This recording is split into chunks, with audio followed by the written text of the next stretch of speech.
Jessica, and I am so glad you're here today. But before we jump in, I have a question for you. Have you ever seen someone your age do something so amazing that you were just really impressed? Take a second and think about it.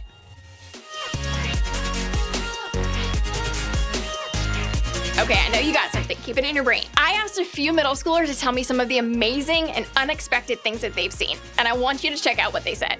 Something amazing that one of my friends can do. He can bend his knee the opposite way, and I think that's kind of cool. Helped me with my homework when I didn't understand it. My dance company has a fundraiser for girls' education, and one of my friends did something really cool by making her own lollipops, then getting the money that way for the fundraiser, and I thought that was really cool. There's this kid, he made a half-court shot. We were in the gym all playing around, and he literally was a half-court and just shot it, and it switched. I was like, okay.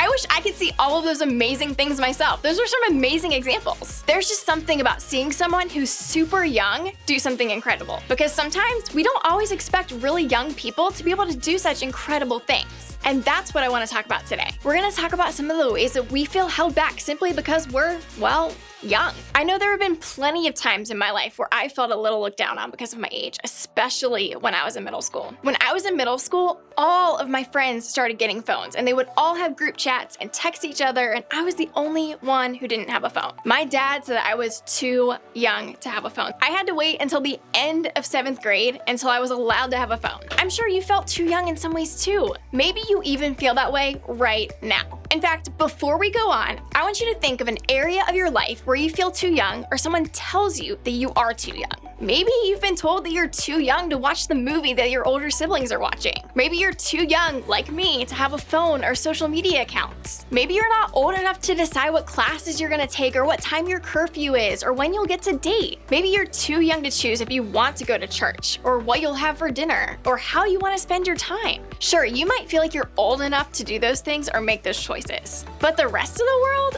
Well, it's just telling you that you're just too young. Too young to do this or talk about that. Too young to decide for yourself. Too young to be taken seriously. Too young to make a difference. Maybe you even feel this way when it comes to faith too. Maybe you think that faith is something for grown-ups, or faith feels complicated and confusing. Sure, it might be important, but right now, it feels like you're a little too young to actually have the kind of faith that everyone talks about. Or maybe you've never even thought about what you believe before. You've got other things to worry about. So faith is something that you might get to later, but for right now, you're not thinking about it. Maybe you feel like you're too young to even choose what you believe when it comes to faith. You come to church every week, well, because you have to. Your parents make that decision for you, so you feel like you're not old enough to choose for yourself. Or maybe you're all in when it comes to faith. You believe in Jesus and you've been following him with your life. You're ready to make a difference. But while you like to see God use you for big, amazing things, sometimes it feels like that stuff isn't an option until you get older. Now, let me just stop here and say, when it comes to faith, you are not too young. You are not too young. You are not too young. See, if there is one thing I know about middle schoolers, it's that you have everything you need right now to discover more about who God is, to decide for yourself what you really want to believe, to ask questions that challenge your faith, to be used by God for some really cool, amazing things, to grow a faith of your own. See, no matter how old you are or what grade you're in, God believes you're ready right now to start owning your faith and making a difference. And here's how I know. Years after Jesus lived here on earth, a guy named Paul did all that he could to make sure Jesus' message continued spreading. Paul dedicated his life to telling everyone about Jesus and encouraging them to develop a faith of their own. Why? Because Paul understood that knowing Jesus changes everything, and he wanted others to know that too. Of course, sharing the message of Jesus was a really big job, one that Paul couldn't do by himself. So he invited other people to join them. And one of those people was a guy named Timothy. As Paul and Timothy traveled together to share the message of Jesus, Paul became a mentor to Timothy.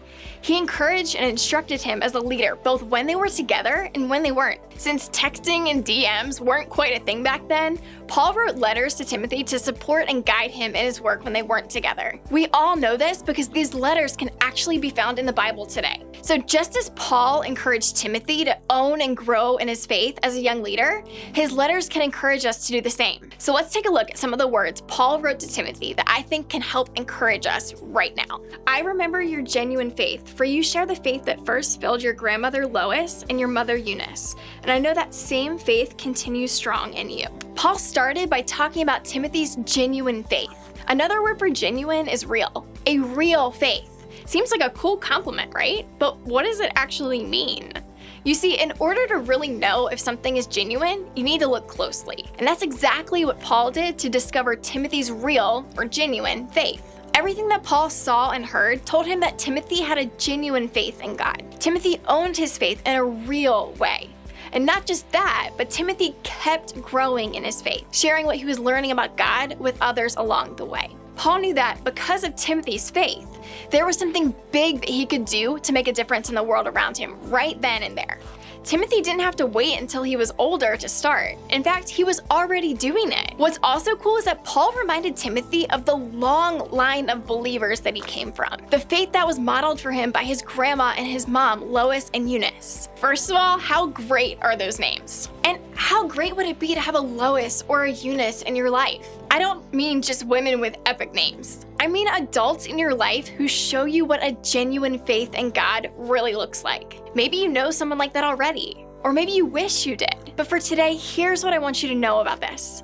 Timothy didn't just follow in the footsteps of the people who came before him. He didn't just believe because they believed. No, Timothy made his faith his own. And along the way, God used him to do some really amazing things because of it. But for all the amazing adults and mentors who believed in Timothy, like Lois and Eunice and Paul, there were just as many who didn't. Not every person in Timothy's life was supportive of his faith. Not everyone believed he had what it took to lead and spread the message of Jesus. You see, Paul put Timothy in charge of a church he started in a place called Ephesus. But some of the older people in that church didn't value Timothy's leadership just because he was young. Because of that, Timothy might have been tempted to think that he didn't actually have what it took to lead, to grow, to make a difference in Ephesus or beyond. That's what makes this message from Paul so important. Don't let anyone think less of you because you're young. Be an example to all believers in what you say, in the way you live, in your love, your faith, and your purity. You see, Paul knew that people might be questioning Timothy's faith and leadership, but Paul wanted Timothy to understand that it didn't matter. He was not too young to have a faith of his own. He was not too young to influence others to do the same. No matter what his age might have been, or what little experience he might have had, or what other people might have felt about him, Paul reminded Timothy that he had the ability to set an example of faith for everyone. In his words, his actions, his lifestyle, his faith, Paul encouraged Timothy that he was not too young to decide to grow a faith of his own. And the same is true for you. In fact, let's hear from Chloe and how she made her faith her own. Making my faith my own meant reading the Bible by myself. Once I started to read the Bible myself, I learned so much about God, and that helped really strengthen my connection and my faith towards God. I'm sure a lot of us can relate to Chloe. Just like Chloe, you're not too young to make your faith your own. No matter where you come from, or how old you are, or how much experience you have, or even what other people say or think about you, remember that you are not too young to have faith in God. You're not too young to be used by God. You are not too young to make a difference. And you're not too young to be an example. So instead of believing that you're too young to own your faith, this week I want you to begin to believe that you're not too young to make your faith your own.